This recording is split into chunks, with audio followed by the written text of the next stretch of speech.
One day you will wake up and there won't be any more time to do the things you've always wanted. Do it now. Paulo Coelho. DZ Tribe, Josh Thomas. If you haven't already, check out thedozone.com for productivity tips, accountability, and just a bunch of really cool, badass people looking to get more stuff done. Once again, that's thedozone.com.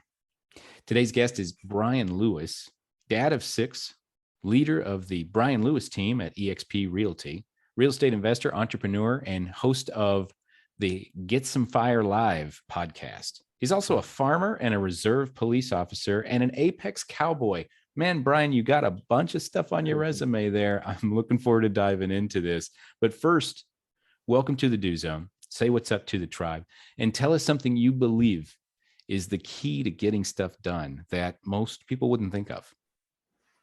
Hey, thanks for having me on the show, Josh. I appreciate this. We connected early we met about, I don't know, it's about 8-9 months now on Apex, and I appreciate the invitation for the show. You bring a ton of value to our program and our world, and I appreciate you for that.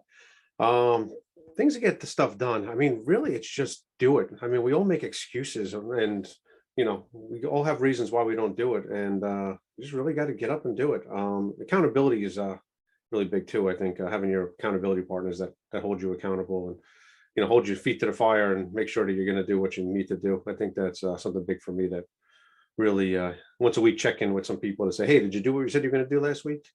I think that's one of the biggest things that motivates me. That's right. And you keep yourself pretty occupied. You got a bunch of different jobs. First of all, you're like just a couple of kids shy of a full baseball roster. So yep. Yeah, 5 girls, 1 boy. The boy's number 4. Excellent. And tell me a little bit about you're doing like 5 or 6 different things. I mean, talk about the Do Zone. How do you find time to run a real estate business and also a nonprofit organic farm, and also you're a reserve police officer? Where do you find the time in the day to do these things? You know what? I think you give a busy person something to do and they just figure out how to do it. I basically started as an HVAC contractor, family business. And basically at the beginning of this year, I kind of gave that up. And now I am full-time real estate. The real estate is 4.5 years into me. I think, was it May 1st, I think was my anniversary date. And it started as a kind of a side gig. Let me see what I can do with this, which developed into a team of a dozen and, selling, I don't know what we did, 30 something million in sales last year. And I found that my day job was actually getting in the way of me actually excelling in real estate. Like, it's a family business, so it's kind of hard to back away from it. But I sat at a computer. I'm an engineer by trade, designing projects and sitting at the computer. And honestly, once I got out in the world of real estate and sales and dealing with people and building relationships, sitting behind the computer, punching numbers and designing jobs really just was torture for me. And I struggled with it for a while because it's not where I wanted to be, but it's kind of a big transition to, 1, leave the family business, and 2, sink or swim in real estate. You're only as good as your next sale. So, but in that process, through the years, I got involved in this organic farm. It's a nonprofit. I'm on the board there. We took this farm that basically was abandoned and basically made it into its community farm. It's about 4.5 acres. So for those across the country, that's small, but 16 miles from New York City, it's pretty big. That's right. And it's fun. It's kind of like a little oasis. So it was a happy place for me, kind of go and clear my head and think a little bit, and also tons of networking. There's a ton of people on the board that are successful entrepreneurs, and most people that get involved in that type of stuff are doers in the Do Zone. We all volunteer our time, and we all put our heads together and brainstorm and put our resources together and our connections together. And we went on this farm. It's got a budget of about $300,000 a year to run the place. So we have to grow and fundraise $300,000 in order to keep the doors open every year. That's a pretty big number to, as a volunteer, as a nonprofit, as a, basically, we don't sell that much produce to make those numbers work. You got payroll and you got insurance and electric and all the bills. And it's not easy. It's another full-time job. I've actually kind of passed the torch a little bit. I was heavy involved years ago, and it's time, once the real estate took over, I really didn't have the tons of time that I was donating to it. But I got a lot of years in it to it, and we got it well on its way. So tell me a little bit. You said something that I've heard a few times before. You give a busy person something to do, they find a way to get it done. It seems counterintuitive at first, but then you realize, well, busy. I use it in quotes because it's kind of a four-letter word around here. I get it, like we use it, but Yeah. but it's kind of true. You give a busy person something to do, they find a way to get it done. Why do you think that is? Um, you know what I think a lot of it is when we say that we don't have time, it's just an excuse of we don't really want to do it. You know, if you wanted to, whatever, go out with your girlfriend this weekend, you would find the time. But if you said, I want to go volunteer for this project, you know what, I'm too busy. I really think a lot of I don't have the time is just I don't want to do it. We all have the time. There's a lot of time in the day. It's really, how bad do you want it? Do you really want to do it, or you're gonna make an excuse and say I don't have the time? Think about a lot of things in life that I say it a lot to other volunteers. They're like, "Oh, I don't have any time." I'm like, "I got 6 kids. I was doing real estate, running an HVAC business. I'm in a police do all this stuff." I was like, "And I'm here doing the work. Like, where are you guys? I don't have the time." I was like, "Well, obviously you're not into it, and that's fine. But Yeah. don't tell me you don't have the time. Just tell me that you don't have the willpower Yeah. or the want. Just tell me you don't want to do it. You And just don't want to do it. Yeah, that's actually, the word busy. I've realized, I looked it up in the etymology and all this stuff. But basically what people really mean when they say I'm busy, I'd love to do this, but I'm too busy. yeah, I wish I could join you, but I'm just too busy. I wish I could have got that done, but I just got too busy. And replace the word busy with unfocused. Hmm, And I would love to join you, but I'm just too unfocused. I wish I yeah. could have gotten that done, but I just got too unfocused. It's true. And that's It's and true. that's what it really is. And you're adding another layer of nuance to that by saying, well, I don't have the time, which basically means I don't really want to. I Yeah, I don't don't really want value to. this I don't enough value it enough to to find make the time. time. Right? You think about it. You could be as busy as you could be. If there's something that pops up you want to do, you do it. Yeah. It's whether it's take a trip or go to an Apex event. Listen, none of us have time to fly to Dallas, but we make the time because it's important to us, right? It's kind of just the way. If it's important to you, you figure it out. That's right. If for whatever reason, like I got a big gash on my neck and I'm like squirting out blood, I don't really have the time right now to go to the emergency room, but I'm going to make the time Yeah, yeah, yeah, because I exactly. value that very much. Yeah, I I value value living. my So blood inside of my yeah, body. inside my body. Yeah. But that's the thing. Like I said, that's really just a big excuse that a lot of people make, and I've caught myself in the process too. And someone says, the time, I'm like, you know what, it's just not in my priority list. It's low on my priority list. you So, know because and that's a little bit of the challenge, I think, is it's it's in your best interest and it's in the people around you's best interest for you to just be completely honest and say, I don't value this enough. But it's sure, hard because we're decent human beings and we don't want to be rude and we don't want to hurt feelings, and hmm, so we say, I just don't have the time. yeah, yeah, But in reality, you would be doing yourself and everybody else so much of a favor by just saying, I'm not going to do this because I don't value the output that this yeah, is. And yeah. how do we do that without sounding like a It's jerk? I true. don't know. Yeah, it sounds kind of like a jerk, but it's reality. Listen, don't tell me I don't have the time because just tell me "Listen, I'm not interested. Listen, I got I appreciate the offer, but I'm not interested. Thank you. But it's a battle. Those of us in the ADHD world, or that's also the shiny object syndrome. One of the ways I got a lot of stuff done at the farm because it's really fun to jump on a tractor and go plow a field. It's like you figure out what's shiny and important to you. It's like, I'm gonna go to the farm after work and go jump on the tractor and go dig some holes. This is fun. Yeah. That's Farm like the animals and complete stuff. opposite of the New York City experience. Oh yeah, I grew up. My grandfather had a farm upstate New York. Well, he bought the original farmhouse from a cow farm built in I don't know early 1800s. It was abandoned, and every weekend for my childhood for like 2 years, we drove upstate every weekend about 4 hours and worked from Friday afternoon until Sunday night, and rebuilt this farmhouse. And then he moved up there when he retired across the street from this cow farm. So I grew up around this farm with hay rides and horses, and they had the Belgium show horses and the cows everywhere, riding through the fields. I had a Volkswagen dune buggy that I used to ride through the fields at like 12 years old and maniac stuff. But life lessons now. I mean, I can do electric plumbing. I just did tile work over the weekend just because it's like, you don't realize at the time, it's like, oh, I got to go upstate and work again this weekend. But the life lessons it taught me. Later on, I started flipping houses. And when I first started flipping houses, I didn't hire anybody because I knew how to do it all. If Right. I didn't, I'd basically figure it out, and I no. think we should change the phrase, if you want something done, ask a busy person, to if you want something done, ask Brian Lewis, because he will you know, find the time to make it happen, man. when I joined Apex, that the FYE it's kind of just, I got that hat, and it's just literally like my phrase in my head now. It's like every time something comes up, like, I'm making excuses. Stop making excuses. Let's go. That's Forget your right. excuses in the G-rated version. That's And right. it's really, every part of life is people making excuses. I mean, it's really such a big thing. We all make excuses of why we can't do things. I'm tired. I'm hot. I don't have time. I don't. It's all about the excuses. And if you can eliminate the excuses, just do it. Just do it. The do zone, right? That's right, man. Yeah. And so I want to ask, I want to dive a little deeper in something you said right at the beginning. You had a family business, and you had to step back from the family business to go and pursue this other business in real estate. And I would imagine that there's a lot of people listening right now that have become comfortable or complacent, or they're in a family business, or they're in a place where they've been doing the same thing for a long time, and maybe they're kind of tired of it, but they don't have the guts or the wherewithal, or they don't feel like they're ready to step out of that and do the thing that they want to do, or maybe the thing that'll pay them better.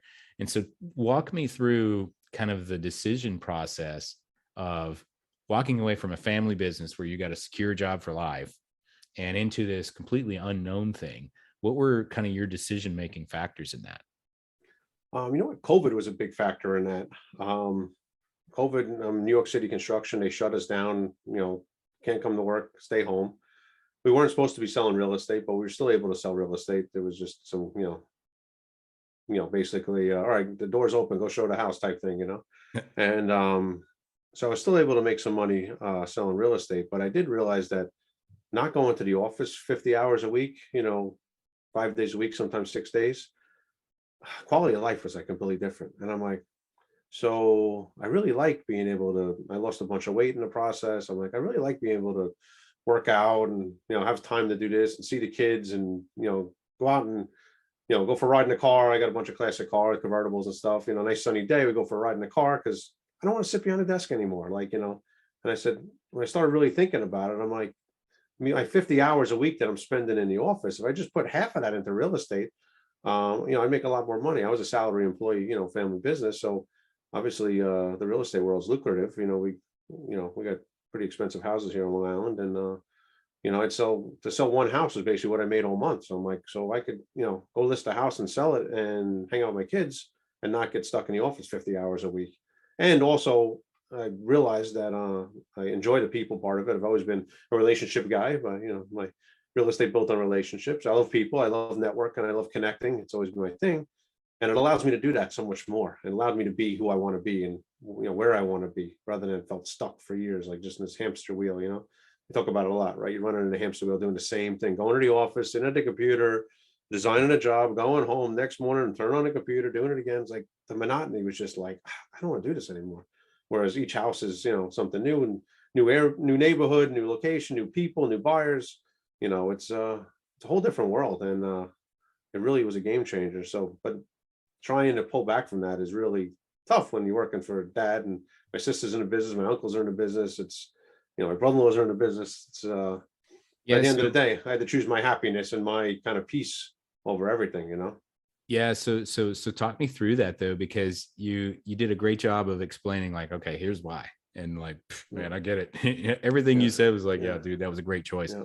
But the mechanics of the how, like how do you walk away from something that is just so normal, so ingrained, even if you're tired of it, it's kind of like you're on autopilot a little bit.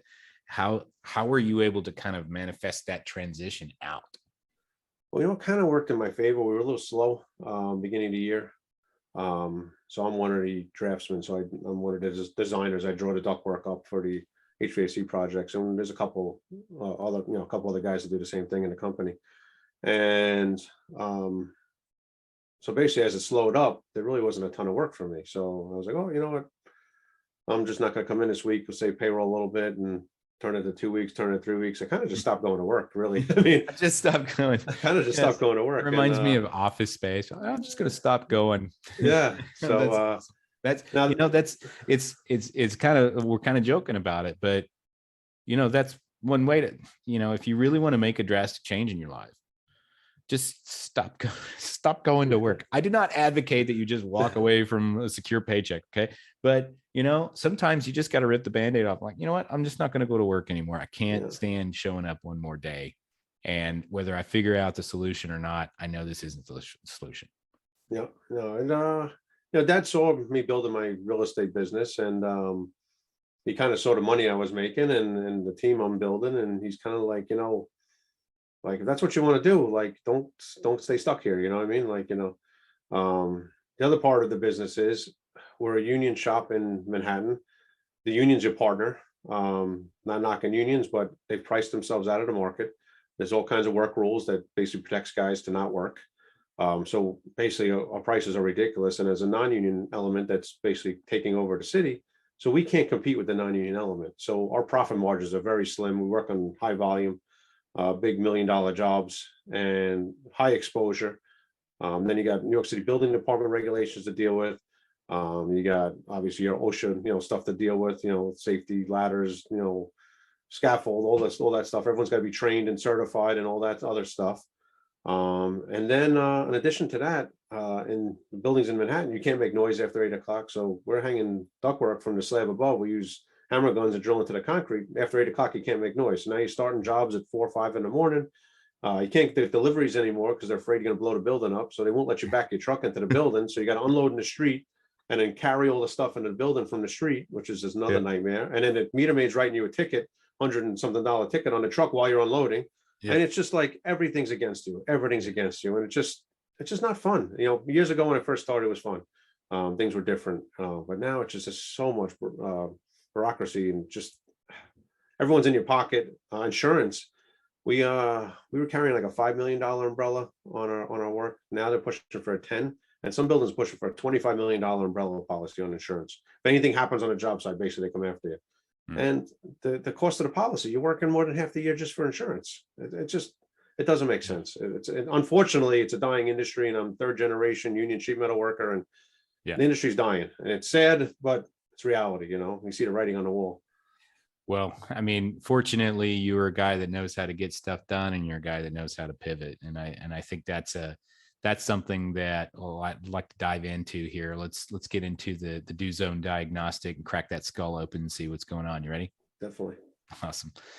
First question: what's one thing you do, Brian, that helps keep you focused on your goals? Focused on my goals. Something new I started. It's kind of fun. Is I basically got a vision board right next to my bed, and I write everything, brainstorm whatever brain dumps at night before I go to bed, and in the morning when I wake up, I look at my goals and I try and check them off. I got that cool task app I've added to my phone, and I kind of just, as I think of stuff, I put it in there and I try and check the boxes. I think there's something satisfying about checking boxes, right?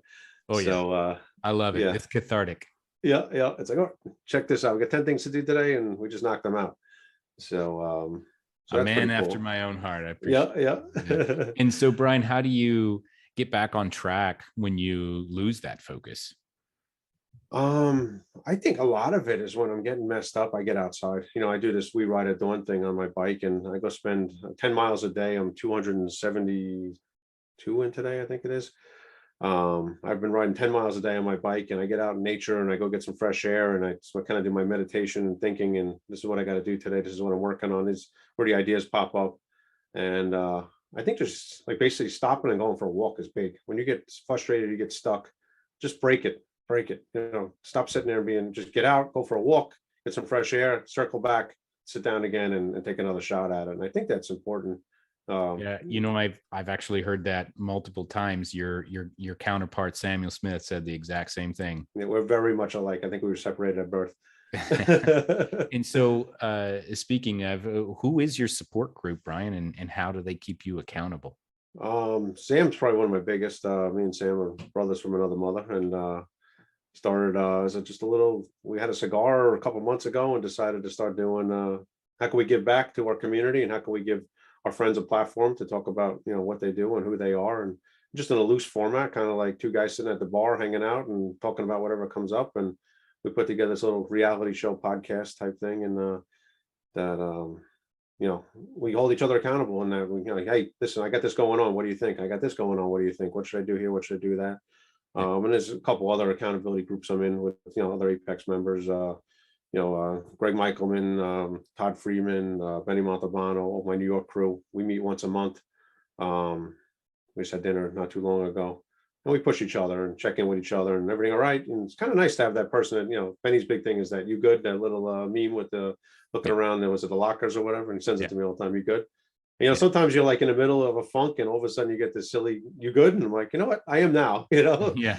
I wasn't good, but no, I'm good. Yeah, no, I am. But, And those so, guys push me, they're like, I like constructive criticism. I tell people, listen, if you think I could do better, I'm not doing what I should be doing, hold me accountable, yell at me, give me a hard time, kick me in the ass a little bit, because I think we all need that.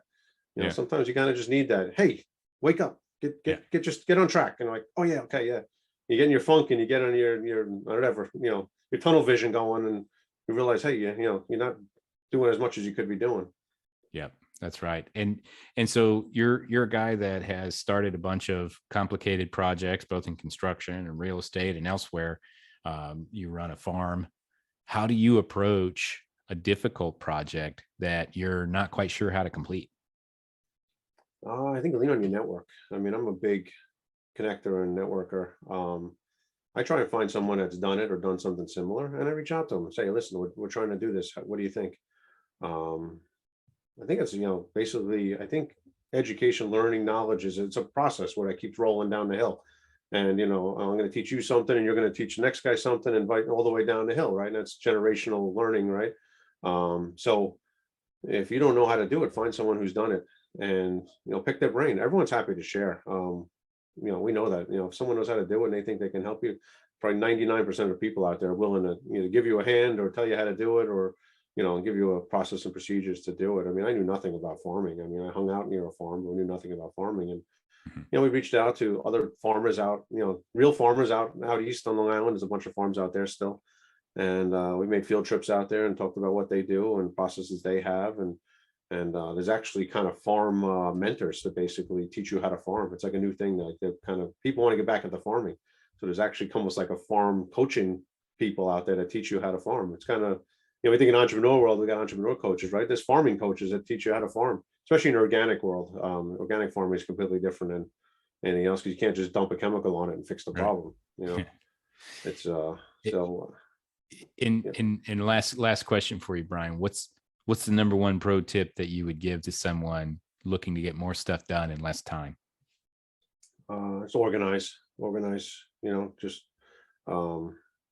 and put the phone down. I mean, I think our worst enemy is the phone. I think for Yeah. most of us, I lose so much time to the phone, and whether it's a social media or just, I look back at my text messages and like 100 and some of the text messages in a day, and I'm like, this is too much, like, so I've actually been making an effort to just put the phone down. I pick it up an hour or two later, and you know what? They'll wait. I got to get work done. Like, I can't Yeah. keep getting distracted.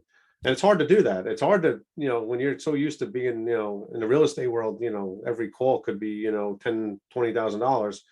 Like, I want to answer that call, but at the same time, I can't, I got to get work done. I got to be able to put it down. So, Yeah, and um, you're, another gentleman that you mentioned in your crew there, Todd Friedman. Actually, it's interesting the recurring trends when you ask the same questions over and over. You start to get some of the same answers. He actually said the same thing. I asked him, "What's your number one tip for getting more stuff done in less time?" And he took his phone and he threw it in the back. He threw it in the back of the room. He's like, "I just take this thing and I get it out of my face." I lose the Because most amount it's of just a time to my distraction. phone. Yeah, it's just such a distraction. Every time that text comes through, or messenger, and we're in a bunch of these Apex groups, and I mean, those things go all day long. I don't know how anyone gets anything done. It's like every time I check it, I miss like 50 posts for the day. I'm like, does anyone work here? Like, am I the only one?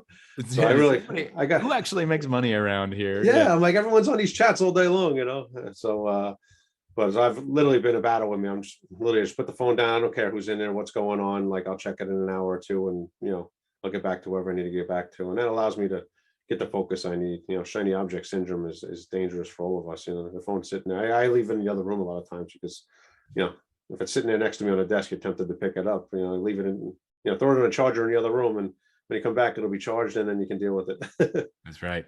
Yeah. And so now you briefly mentioned this earlier, and I really wanted to reserve some space to dive into this. We ride at dawn. Tell me, how did that start? Tell me what you do, and tell me what you've learned from it so far. So that started basically when I first joined Apex. Everyone gets up at 4 o'clock in the morning and goes to the gym. I absolutely hate the gym. I hate picking things up and putting them down. It's not my thing. But I did 75 hard before I joined Apex, and a lot of it, a lot of my workouts were bike rides. It was COVID times. I'd ride to the park and just enjoyed being out in nature. And it's kind of low impact. I'm 6'4" and 240 pounds. I don't run. My mother-in-law's a runner. She calls me a Clydesdale. So, I can't run. It's not, I mean, not that I can't run, but it hurts my knees and my joints, and I'm just, I can't do it. So, but the bike's easy on your joints, so we can ride, and I go to destinations. I go to the lake, I go to the bay or the ocean. And, luckily I'm in a cool area with a lot of cool places to ride to. And so we started riding. So then I kind of said, as part of a workout routine, I think I'm going to start riding my bike in the morning. And started with a couple of days a week. And I had a couple of days, like a streak going. We get up at 6 o'clock in the morning. I had a group in my driveway, Benny, and a couple of my other friends would meet me at 6 a.m. and we go ride in the morning, go do 10 miles. And I did it for on and off for about 30 days. I was getting a pretty good streak going, and Memorial Day weekend hit, and it was cold and rainy here. And basically I didn't ride for 2 days, and I was kind of pissed at myself because I had about a 30-day streak going. And I'm like, you know what? That's it. I'm committing to this. I'm going to go 365 days. And I'm a big go big or go home type person. So I'm like, I want something that's going to mean something. Like 75 hard, we're going 365 hard. We're going to ride 10 miles a day, but 365 days.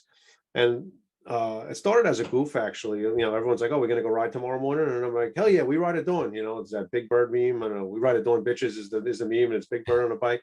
So that became this thing, this mantra of like, hey, we ride at dawn. But it actually became to mean more than that. Going through stuff in my life, separated from the wife, dealing with all that stuff, and some deep dark days in my past, and still have those battles every day. And you know what? I kind of said to myself, no matter what happens today, tomorrow we get up and we ride again. And it's kind of become my FYE, LFG, like, it's kind of that, listen, no matter what happens in today, tomorrow's a brand new day, a brand new opportunity to get up and get on that bike again and ride again. And it's really become sort of, my movement now. It's the book I'm working on, all in that same theme. We're all dealing with demons. We all got stuff going on our backgrounds. No matter what smile we put on our face out in public, we all have, whether it be health issues, whether it be, marital issues, or whatever, financial issues, or, everyone's got some demons in their background. And we all think we're alone on an island with our demons, when you realize that the more you talk to people, that everyone's got the demons and everyone's got stuff they're struggling with. And, you basically make a conscious choice every morning. Am I going to wake up and I'm going to, give into the demons, or am I going to be positive and go against the demons? And it's really just a mindset, right? We wake up, it's really the same energy to choose positive or negative when we get out of bed. So by me getting up and getting on the bike, and Mike Claudio had started 365 live message, and actually he stopped and I kept going. So I do 5 miles into the ride, I do an inspirational message of the day, and started a kind of like, I don't know, I wouldn't say it's a goof, but kind of like, just something I was doing. But now it's actually taken on a lot more meaning, where I actually try and really make a real message out of it. And it's one of those things, I don't want to interrupt you here, but it's one of those things. I was just talking about this with a friend of mine, that just the act of doing something every single day will make you better at that thing. And you have a lot of wisdom to share with the world. You've done a lot of things, and you're doing like 6 things, right now while we're on this podcast. You're like juggling chainsaws and like closing real estate deals, and like people can't even see because they can't see the camera, but you have a lot of wisdom to share with the world. And you haven't been used to being that person like out there leading the thought. And then you start doing it, and it's kind of like, I'm not very good at this, but I'm just going to keep doing it. Yep. And the more you do it, the more you do it, and the more you do it, the better you get at it, kind of naturally. Definitely. Have you noticed kind of that metamorphosis from you're doing an inspirational message on like day 16, versus day 216? Oh, it's a complete different vibe. It's a complete different feeling. I tend to be an introvert. Like growing up, I was happy playing with Legos all I by don't believe myself. that for a As second. crazy as that sounds, Yeah, that sounds I was a tall, insane. skinny, nerdy kid. I was always in honors classes and stuff, and I used to get made fun of because I was the big kid and standing out in the crowd, and you know, the nerd type guy. And as life went on, I basically fought that image because I was, I guess, traumatized by it as a kid. Getting picked on all the time and stuff like that. So um, I kind of went full against it. It's almost like a challenge to myself. I mean, like I said, I wear full cowboy gear when I go to the Apex events. You know, do I stand out in the crowd? Am I worried? That used to be something like, what are people going to say about me? Now I'm like, I don't care what you say. This is what makes me happy. I'm having fun. Yeah. And and that's also become part of, we ride at dawn, right? And so we ride a horse at dawn, we ride the bike at dawn, we got the cowboy gear.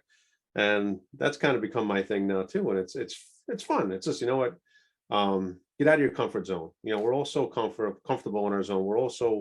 We don't want to get out of our box. We don't want to get out of our skin a little bit. And to me, it's a challenge. Like every morning when I get up and I get that message, and some mornings I feel like crap and it's cold and whatever. I don't feel good from the night before. Maybe I went out drinking the night before and I should have.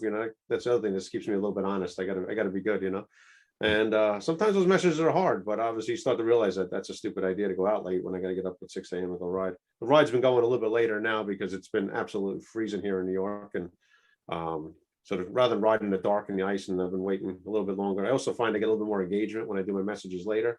Mm. More people are up to watch them, and I'm trying to touch more people. I've had a lot of people basically they message me all the time. Thank you. I needed that today. And it's kind of fun to connect to people like that. Someone's in a dark time and I can give them a little encouragement. If I could touch one person a day, 365 people I got to touch this year, make their life a little better, give them, some ideas and some positive energy. And, this world's hard. COVID really kicked the crap out of a lot of people and really put a lot of people in a bad place. And I think, you know, a buddy of mine says in a world where hate makes headlines, goodness needs to speak up.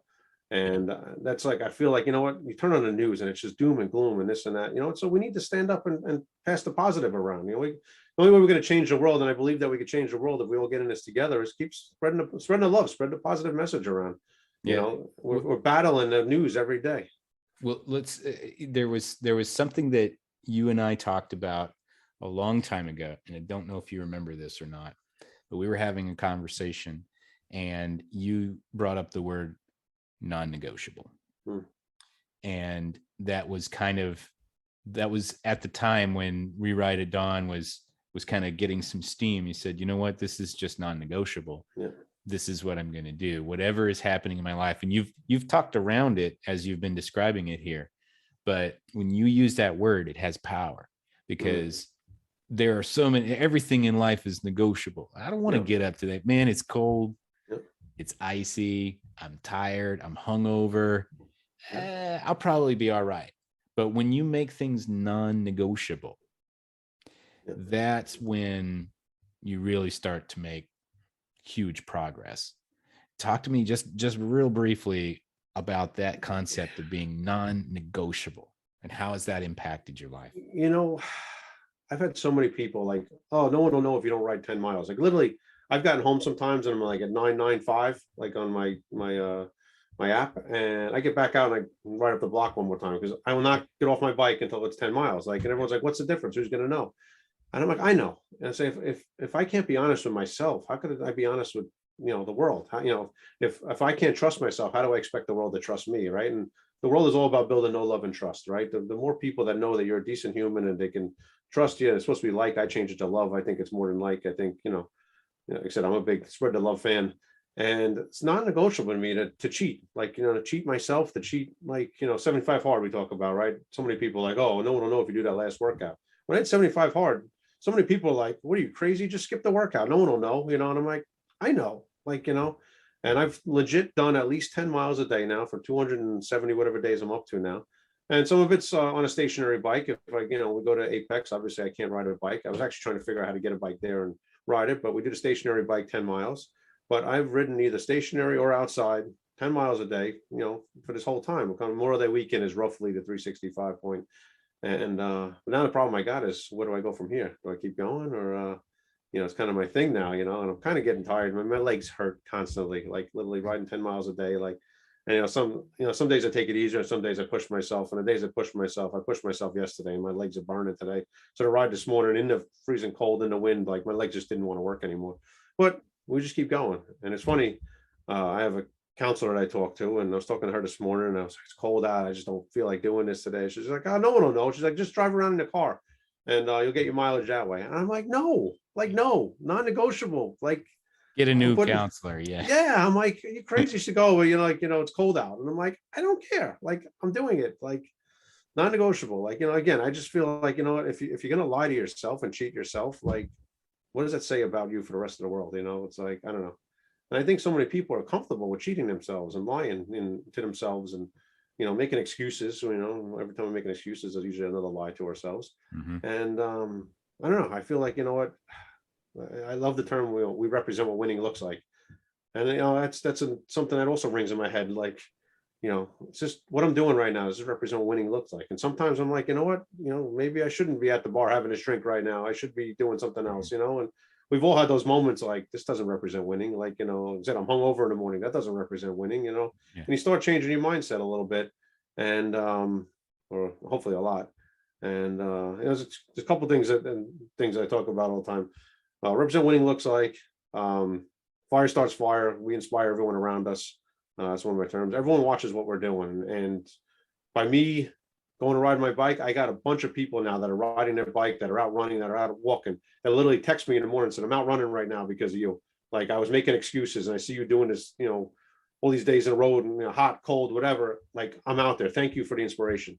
That means a lot to me. Like, And that's changing the world, the most important thing is that consistency, that you deciding that something is non-negotiable models to someone else that you can do that, models to somebody else that, wow, dude, this guy probably doesn't want to get up and do this every day, but he still does it. Yeah. What's my excuse? I don't have one. You know what? Yeah. I'm going to get out there and do some stuff. Exactly. I'm going to go work out. I'm going to put that cheeseburger down. Yeah. Because sometimes we just need to see that somebody else is doing it to even realize that it's possible. We're capable of anything.